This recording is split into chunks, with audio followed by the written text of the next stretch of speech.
اما بعد، حضرات اکابر علماء کرام، محترم بزرگوں، دوستوں، بھائیوں، ساتھیوں، جامعہ اسلامیہ تو میرے بزرگوں کی جگہ ہے۔ حضرت مولانا قاری فیض الرحمن صاحب رحمۃ اللہ علیہ میرے بڑے بھائی تھے، ہم ساتھی تھے، اکٹھے تحریکوں میں کام کرتے رہے، اور حضرت مولانا قاری محمد یعقوب صاحب رحمۃ اللہ علیہ کے ساتھ، اور ابھی حضرت مولانا عبدالرؤف صاحب فوت ہوئے ہیں، ان کے ساتھ بھی بڑا نیاز مندی کا تعلق تھا۔ لیکن اس سے زیادہ میں یہاں حضرت مولانا مفتی محمود صاحب کے ساتھ، حضرت مولانا عبدالحق صاحب رحمۃ اللہ علیہ، حضرت مولانا سید محمد یوسف نظری رحمۃ اللہ علیہ کی مجالس یہاں ہوتی تھی اور میں ان میں حاضری دیا کرتا تھا۔ اللہ پاک ان اکابر کے درجات بلند سے بلند تر فرمائیں اور ہمیں ان کی روایات جاری رکھنے کی، قائم رکھنے کی توفیق عطا فرمائیں۔ میں ان فضلاء کرام کو جو آج شیخ الحدیث حضرت مولانا انوار الحق صاحب حقانی دامت برکاتہم سے بخاری شریف کا آخری سبق پڑھ کے انہوں نے اپنے درس نظامی کی تکمیل بھی کی ہے، دورہ حدیث کی تکمیل بھی کی ہے، اور بخاری شریف کی تکمیل بھی کی ہے، ان کو مبارکباد دیتا ہوں۔ اللہ تبارک و تعالیٰ آپ سے یہ علم مبارک کریں اور اس علم کی حفاظت کرنے کی، اس علم کی خدمت کرنے کی توفیق عطا فرمائیں۔ اس موقع پر میں موجودہ حالات کے تناظر میں دینی مدارس کے حوالے سے اور دینی مدارس کو درپیش صورتحال کے حوالے سے 2-3 باتیں کسی تمہید کے بغیر اختصار کے ساتھ عرض کرنا چاہوں گا۔ پہلی بات یہ عرض کرنا چاہوں گا، میرا توجہ سے سماعت فرمائیں، ہم سے ایک عرصے سے یہ تقاضا کیا جا رہا ہے کہ دونوں تعلیموں کو اکٹھا کیا جائے۔ تقاضا ہے، ہمیں انکار نہیں ہے، اسکول کی تعلیم اور مدرسہ کی تعلیم کو اکٹھا کیا جائے، ہم اکٹھا کر بھی رہے ہیں۔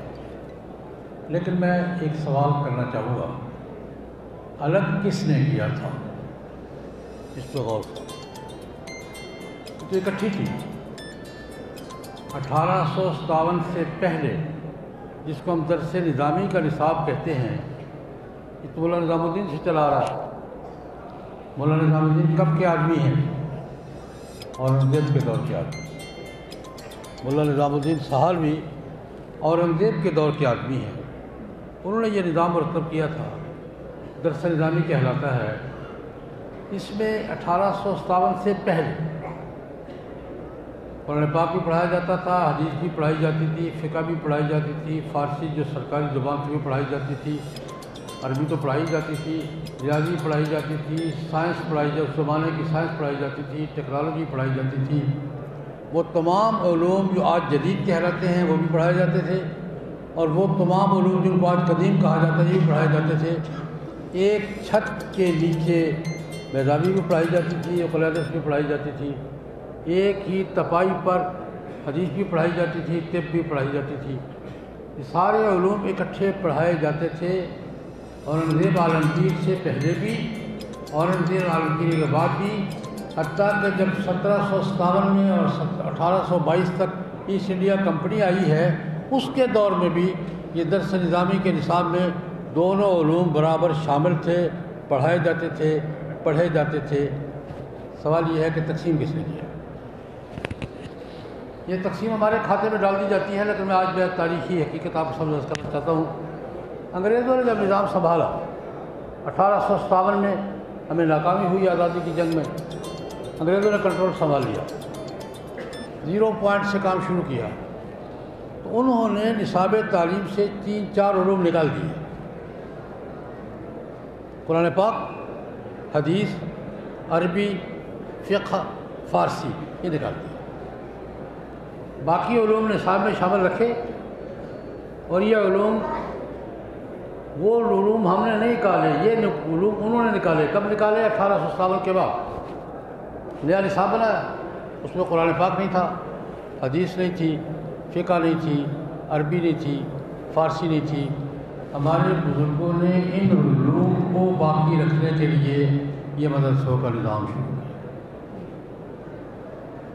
اس لیے میں یہ عرض کرنا چاہوں، تاریخی حقیقت ہے، تقسیم ہم نے نہیں کی، تقسیم ہم پہ مسلط کی گئی۔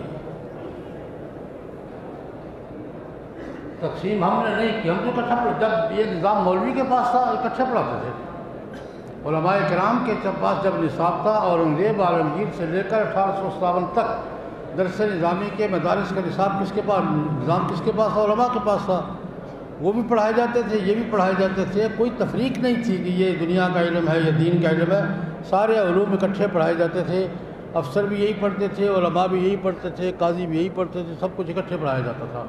تقسیم کب ہوئی ہے؟ 1857 کے بعد۔ کیوں ہوئی ہے؟ کہ انگریزوں نے نئے نصاب میں سے قرآن پاک، حدیث، فقہ، فارسی، عربی یہ 5 علوم نکال دیے۔ ہمارے بزرگوں نے ان 5 علوم کی تعلیم کو باقی رکھنے کے لیے حکومتوں سے بے نیاز ہو کر چٹائیوں پہ بیٹھ کے روٹیاں مانگ کر اس تعلیم کو باقی رکھا۔ اور باقی رکھا یا نہیں رکھا؟ تو جی باقی رکھا یا نہیں رکھا؟ الحمدللہ الحمدللہ۔ دنیا کی تاریخ اس کی مثال پیش کرنے سے قاصر ہے۔ پوری دنیا کی تاریخ کوئی قوم اس کی مثال پیش کرنے سے قاصر ہے کہ انہوں نے چٹائیوں پہ بیٹھے گراس لیول پہ لا کر روٹیاں بھالے۔ میں کہا کرتا ہوں کہ ایک زمانے تک ہمارا مدرسہ کیا ہوتا تھا، میں نے مدرسہ دیکھا ہے، اس مدرسے میں پڑھا ہے، مسجد کی چٹائیاں، محلے کی روٹیاں۔ پرانے بابوں کو یاد ہوگا، میں نے خود روٹیاں مانگی ہوئی ہیں، محلے کی روٹیاں، مسجد کی چٹائیاں۔ اس استغنا کے ساتھ، جس کا مولانا انوار الحق صاحب ذکر فرما رہے تھے، اس استغنا کے ساتھ، اس وقار کے ساتھ کہ آج بھی دین کے علوم، یہ 5 علوم جو انگریزوں نے نکالے تھے وہ معاشرے میں ہیں یا نہیں ہیں، پڑھائے جاتے ہیں نہیں پڑھائے جاتے۔ تو یہ پہلی بات میں نے کی کہ تقسیم کس نے کی ہے۔ اگلی بات، ساری باتیں درمیان میں چھوڑ رہا ہوں، بڑی لمبی بات ہے لیکن درمیان میں چھوڑ رہا ہوں۔ اکٹھا کرنا ہے تو اکٹھا کرنے کے لیے کیا کرنا ہے؟ میں کہا کہ سارا ٹھیک ہے، سابقہ پوزیشن پہ واپس چلے جاؤ، اکٹھا ہو جائے گا۔ جہاں سے تقسیم ہوئی تھی اس سے پہلے کی پوزیشن پہ واپس چلے جاؤ، تقسیم ختم ہو جائے گی یا نہیں ہو جائے گی؟ میری بات آپ کو سمجھ میں آ رہی ہے؟ جہاں سے تاریخ کو پوچھ لو کب تقسیم ہوا تھا، جہاں تقسیم ہوئی تھی اس سے پہلے پوزیشن پہ واپس چلے جاؤ، یہ تقسیم ختم ہو جائے گی یا نہیں ہو جائے گی؟ اکٹھا ہوگا یا نہیں ہوگا؟ وہاں واپس جانے کو تیار ہیں یہ؟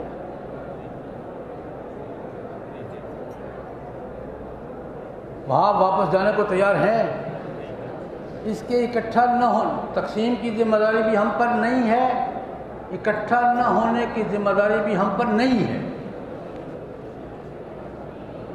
یہ نعرہ ہے اکٹھا کرو جی، میرا سوال یہ ہے، ہم نے ہمیشہ تعاون کیا ہے۔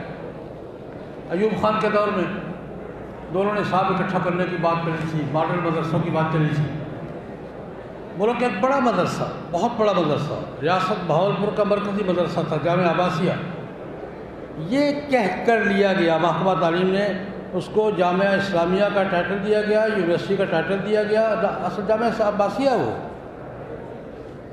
بہاولپور یونیورسٹی اصل میں کیا ہے؟ جامعہ عباسیہ ہے۔ جامعہ عباسیہ کو یونیورسٹی کا ٹائٹل دے کر اکٹھا کیا گیا کہ دونوں مضامین اکٹھے پڑھائیں گے۔ پڑھانے کے لیے حضرت مولانا شمس اللہ افغانی اپنی جگہ چھوڑ کر وہاں گئے، حضرت مولانا احمد سید کاظمی بریلوی علماء میں سے اپنی جگہ چھوڑ کر وہاں گئے، حضرت مولانا عبدالغفار حسن اپنی جگہ چھوڑ کر وہاں گئے، حضرت مولانا عبدالرشید نعمانی اپنی جگہ چھوڑ کر وہاں گئے۔ ان اکابر نے اپنی اپنی جگہوں کی قربانی دی کہ نصاب کو اکٹھا کرنا ہے۔ میرا سوال ہے محکمہ تعلیم سے، وہ جامعہ عباسیہ کہاں ہے؟ وہ جامعہ عباسیہ کا درس نظامی کہاں ہے؟ وہ نصاب کہاں گم کر دیا تم نے؟ 10 سال اکٹھا چلا کر ایک ایک کر کے تم نے وہاں سے درس نظامی کو نکالا۔ آج بہاولپور یونیورسٹی میں اور باقی یونیورسٹیوں کے نصاب میں کوئی فرق ہے؟ کوئی ایک بھی درس نظامی کی کتاب پڑھائی جاتی ہے وہاں؟ نصاب میں درس نظامی کا کوئی حصہ شامل ہے؟ کہاں گئے؟ میرے بھائی، آپ نے اپنے عمل سے بتا دیا ہے کہ آپ ملک کے باقی مدرسوں کے ساتھ بھی یہی کچھ کرنا چاہتے ہیں جو آپ نے جامعہ عباسیہ سے کیا۔ میری بات سمجھ آئی؟ اور یہ نہیں ہوگا، انشاءاللہ نہیں ہوگا۔ آج بھی ہم ہوگا، آج بھی ہم تیار ہیں۔ ہم تو بیٹھک پر آ گئے، یہاں اسلام آباد میں پچھلے سال ایک میٹنگ تھی، بات حقائق کی ہے، زمینی حقائق کی ہے۔ میں نے ایک میٹنگ میں سوال کیا، مشترک میٹنگ تھی، اکٹھا ہونا، میں نے کہا کر رہا ہوں۔ میں نے کہا ہم تو میٹرک تک آ گئے ہیں نا، دینی مدارس میٹرک تک آ گئے ہیں یا نہیں آ گئے؟ میٹرک لازمی کر لیا ہے یا نہیں کر لیا؟ اور ظالموں، تم تو ناظرہ قرآن پاک کی ذمہ داری قبول نہیں کر رہے ہو۔ اسکول اور یونیورسٹی اور کالج میں ناظرہ قرآن پاک لازمی ہے، ترجمہ قرآن پاک تو بہت بات کی بات ہے۔ ہم تو میٹرک تک آ گئے، تم سکول اور کالج میں ناظرہ قرآن پاک کی ذمہ داری قبول کرنے کو تیار نہیں ہو، اکٹھا کس چیز کو کر رہے ہو؟ وہ جامعہ عباسیہ والا فارمولہ نہیں چلے گا، یہ نہیں ہوگا۔ اکٹھا کرنا ہے تو ہم تو خود کہتے ہیں اکٹھا ہونا چاہیے، بازی کی پوزیشن میں واپس جانا چاہیے، لیکن ان کا فارمولہ کیا ہے؟ یہ فارمولہ عرض کر کے بات آگے چلاؤ۔ یہ اکٹھا کرنا چاہتے ہیں، واقعتاً اکٹھا کرنا چاہتے ہیں۔ کیسے؟ یہ کہاوت مشہور ہے، سن لیجیے۔ ان کا اکٹھا کرنا کیسا ہے؟ شواہد موجود ہے، زندہ شواہد موجود ہے۔ ان کا اکٹھا کرنے کا فارمولہ کیا ہے؟ امریکہ کے ایک ریسٹورنٹ میں کہتے ہیں کہ وہاں ایک بورڈ لگا ہوا تھا کہ یہاں اونٹ اور خرگوش کا گوشت مکس پکایا جاتا ہے۔ ریسٹورنٹ ہے، ہوٹل ہے، وہاں ایک بورڈ لگا ہوا ہے کہ یہاں اونٹ اور خرگوش کا گوشت مکس پکایا جاتا ہے۔ لوگ شوق سے آ کے کھاتے تھے، اونٹ بھی کھائیں گے، خرگوش بھی کھائیں گے۔ ایک دن ایک کھانا کھا کے ایک آدمی کو تو پوچھو تو صحیح، کرتے کیا ہے؟ کاؤنٹر پہ گیا، جناب یہاں اونٹ اور خرگوش اکٹھا پکایا جاتا ہے؟ وہاں مکس ہوتا ہے۔ فارمولہ کیا ہے اس کا؟ برابر برابر برابر برابر کیا جی، ایک اونٹ اور ایک خرگوش۔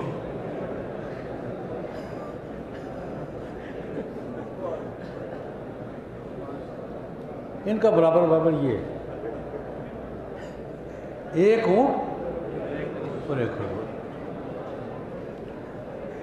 بھائی یہ نہیں، یہ فارمولہ ہمیں قبول نہیں ہے۔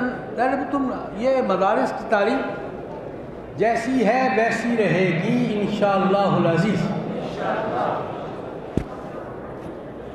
یہ امریکہ کا باپ بھی اسے نہیں ختم کر سکتا یار۔ ایک لطیفہ سنا دوں،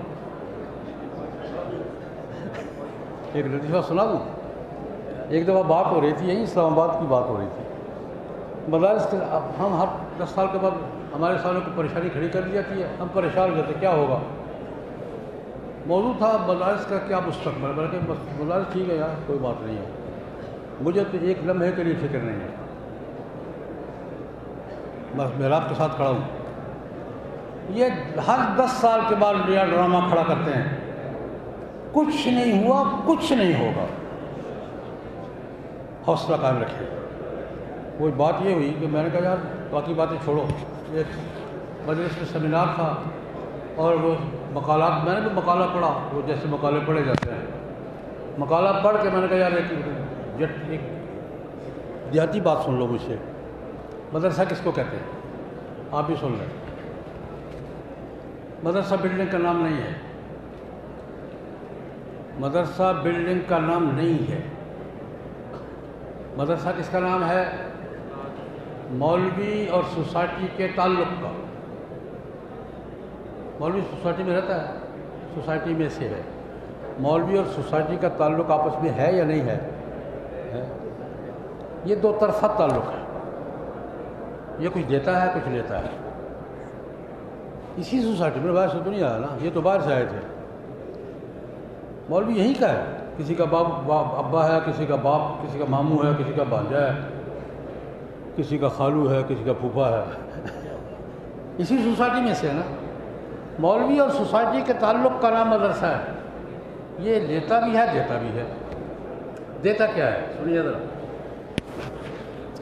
سوسائٹی کا کوئی شخص بڑے سے بڑا پڑھا لکھا ہو اور سادہ سے سادہ انسان ہو، اس کو دینی حوالے سے کوئی الجھن پیش آئی ہے، نماز پڑھی تھی پتہ نہیں ہوئی ہے یا نہیں ہوئی، یہ مسئلہ تھانے میں پوچھے گا کچہری میں پوچھے گا؟ نماز میں گڑبڑ ہو گئی تھی، نماز ہوئی ہے یا نہیں ہوئی، یہ کہاں سے پوچھے گا؟ کھانا جائے گا؟ ڈسٹرکٹ مجسٹریٹ پاس جائے گا؟ کہاں سے پوچھے گا؟ حلال حرام کا مسئلہ جو فرق رکھتے ہیں ان کے نزدیک حلال حرام کا مسئلہ پیش آیا، یہ کہاں سے پوچھے گا؟ سیشن کورٹ سے؟ کہاں سے پوچھے گا؟ نہیں، ایک نازک بات کرنے لگا ہوں، سارا دن بیٹھا مولوی صاحب مولوی کھا گئے، مولوی پی گئے، مولوی یہ کر گئے، شام کو گھر گیا کوئی جھگڑا ہو گیا، الٹی سیدھی بات منہ سے نکل گئی، تو اب یہ تسلی کرنے کہاں جائے گا کہ رات گھر رہنا ہے کہ نہیں رہنا؟ کیوں یہ کہاں کس سے پوچھے گا؟ سپریم کورٹ کے بیرسٹر سے پوچھے گا، جناب یہ مسئلہ مجھ سے غلطی سے لفظ نکل گئے ہیں، رات گھر میں رہوں یا نہ رہوں، اس سے بیرسٹر سے پوچھے گا، کس سے پوچھے گا؟ جب تک اپنے اعتماد کے کسی مولوی سے نہیں پوچھ لے گا اس کی تسلی ہوگی؟ چیف جسٹس صاحب کو نماز میں شک پڑ گیا ہے تو کس سے پوچھے گا؟ آئی جی پولیس کو روزے میں شک پڑ گیا تو کس سے پوچھے گا؟ وزیر خزانہ کو آپس میں میاں بیوی کی گفتگو میں کوئی شک پڑ گیا تو کس سے پوچھے گا؟ مولوی سوسائٹی کو دیتا ہے نہیں دیتا؟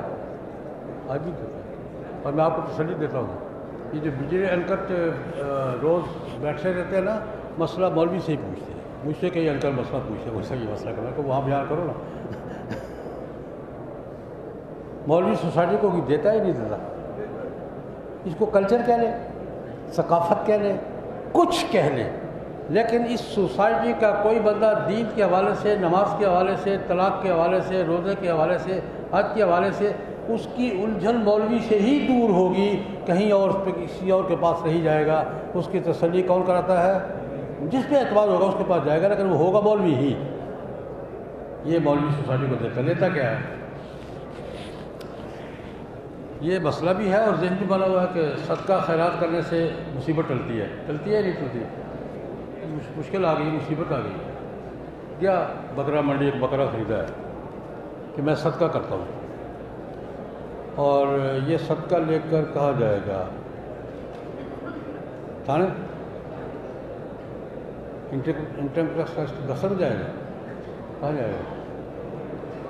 تلاش کرے گا کس مسجد میں، کس مدرسے میں 10 طالب علم رہتے ہیں، جب تک 10-20 طالب علم دیکھ کر تسلی نہیں کرے گا، بکرا کسی کے حوالے کرے گا؟ میں نے کہا یار چھوڑو، فکر کیوں کرتے ہو، مسئلہ ہم نے بتانا ہے، بکرا ہم نے کھانا ہے۔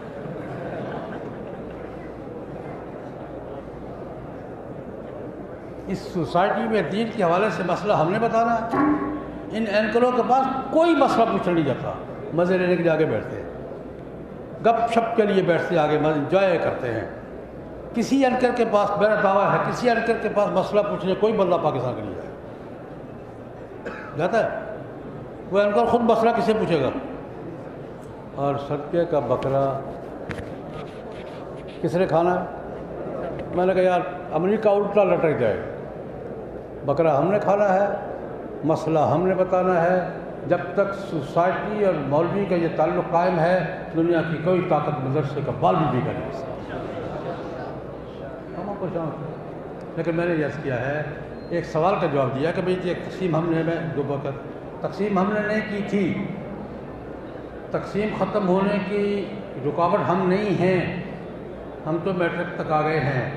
یہ پنجاب اسمبلی میں 4 دفعہ تو قرارداد میرے سامنے منظور ہوئی ہے، میرے ہوتے ہوئے، میں اسمبلی کا ممبر نہیں رہا کبھی بھی، میرے سامنے منظور ہوئی ہے کہ ترجمہ قرآن پاک پڑھاؤ، قانون بھی پاس ہوا ہے، قراردادیں بھی پاس ہوئی ہیں، کوئی پڑھاتا ہے؟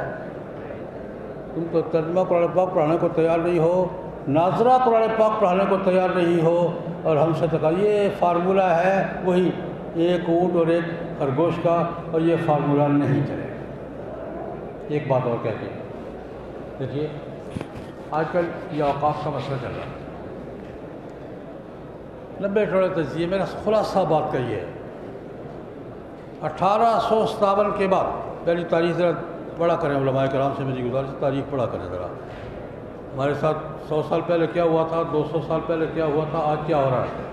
1857 میں انگریز آئے تھے یہاں، شیخ الاسلام حضرت مولانا سید حسین احمد مدنی رحمۃ اللہ علیہ نے نقش حیات میں اور دوسری یادداشتوں میں ہزاروں مدارس کا ذکر کیا. میری بات پر توجہ فرمائیں. ہزاروں مدارس تھے، 30,000 کے قریب مدارس بتائے جاتے ہیں ختم ہو گئے تھے. کسی پہ قبضہ کیا تھا؟ یہ نقطہ یاد رکھے. کہیں آپریشن نہیں کیا تھا، کہیں فورس نہیں بھیجی تھی، کسی مدرسے میں قبضہ نہیں کیا، سارے مدرسے ختم ہو گئے. کیسے؟ اوقاف کے قوانین تبدیل کر دیے تھے، سارے مدرسے بند ہو گئے. 1867 کا ایکٹ آف وقف ایکٹ پڑھے، آج بھی ریکارڈ پہ موجود ہے.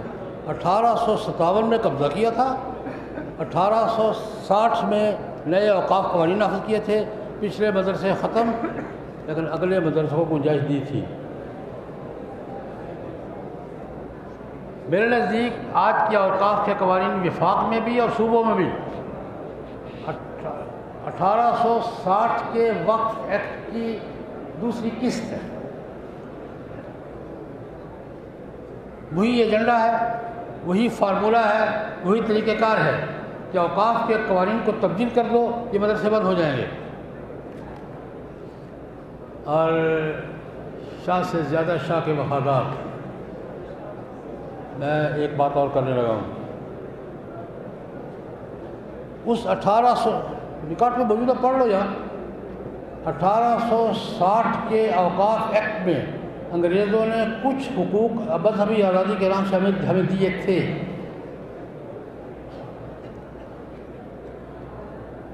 تین باتوں پہ انگریزوں نے مداخلت نہ کرنے کا وعدہ کیا تھا، اور کرتے انہوں نے وعدہ پورا بھی کیا ہے. وراثت میں، خاندانی نظام میں، نکاح طلاق میں اور وقف میں محمد اللہ چلے گا، یہ وعدہ تھا ان کا.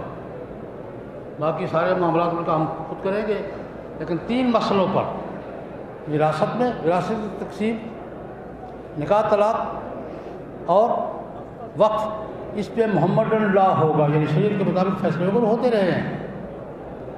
ہمارے ان مہربانوں نے 1860 کے وقف ایکٹ میں انگریزوں نے مذہبی آزادی کے نام سے جو حقوق دیے تھے، انہوں نے وہ بھی واپس لے لیے. پوری ذمہ داری سے کہہ رہا ہوں، پڑھ کے دیکھ لیں. دونوں وقت سامنے رکھے. اور لطف کی بات یہ ہے کہ موجودہ اوقاف کے قوانین کا ٹائٹل نیا وقف قانون نہیں ہے، 1860 کے ایکٹ میں ترامیم کے نام سے یہ بل آیا. اس کا ٹائٹل بھی یہی ہے. پنجاب اسمبلی نے جو بل پاس کیا ہے، 1860 کے اوقاف ایکٹ میں ترمیمیاں کی ہے. ترمیمیاں کیا کی ہیں کہ جو 2-4 حقوق انگریزوں نے تسلیم کیے تھے، انہوں نے وہ ختم کیا. لیکن میں یہ کرتا ہوں، وہ حربہ بھی ناکام ہوا تھا، یہ حربہ بھی ناکام ہوگا انشاءاللہ العزیز. انشاءاللہ العزیز یہ مدارس باقی رہیں گے، کام باقی رہے گا. یہ جب تک مولوی، لیکن بات ہوئی ہے مولانا انوار الحق صاحب علی، ہمیں ذرا باوقار طریقے سے رہنا ہوگا، یوں نہیں کرنا ہوگا، استغنا کے ساتھ رہنا ہوگا، اپنے مشن پہ قائم رہنا ہوگا. انشاءاللہ العزیز تعلیم بھی رہے گی، مدرسہ بھی رہے گا، علماء بھی رہیں گے. آخری بات علماء کرام سے عرض کرنا چاہوں گا. پھر اجازت ہے. آپ نے 8 سال پڑھا ہے، ماشاءاللہ، اللہ مبارک کرے. اس کو رکھنا کتنی دیر ہے؟ باقی کتنے دن رکھنا ہے؟ باقی رہے گا کیسے؟ ایک وکیل نے 16 سال لگا کے وکالت پڑھی ہے. میری بات توجہ سے سنیں. ایک وکیل نے 16 سال لگا کے وکالت پڑھی ہے، LLB کی ڈگری لے لی ہے. ڈگری گھر میں رکھ دیا، خود کرانے کی دکان کھول کے بیٹھ گیا.